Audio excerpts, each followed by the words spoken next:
Hey guys, welcome back to our video. Today I'm going to show you how to buy Bitcoin on Cash App in 1 minute or less. Okay, so on the very bottom you'll see your toolbar, and on the very left you should see an account balance. As you can see, it says $5 for me, so I'm going to click on my cash balance there. And on this page at the very top you should see your cash balance. You're going to want a little bit of something, at least $1. If you don't have a cash balance, you're going to click on add cash and follow the steps to transfer money from your bank to Cash App. I have another video telling you how to do so in the description below. Okay, so after you have some money in Cash App, you see right there the option for Bitcoin. So click on Bitcoin, and on this screen you can see how much Bitcoin is going for.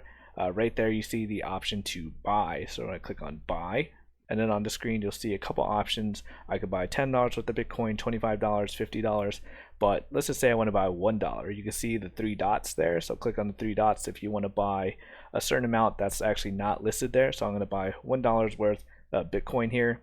I'll click on next, and then it's going to give you a breakdown. Confirm your purchase of Bitcoin for however much that you're buying it for. As you can see, I'm buying $1 worth of Bitcoin. I'm buying 97 cents worth, and that's only going to cost me a fee of 3 cents for a total cost of $1. At the very bottom, I'm going to click on confirm. And just like that, I just bought Bitcoin on Cash App. If this video helped you out, be sure to hit that like button. Thank you guys for watching. I'll see you guys later.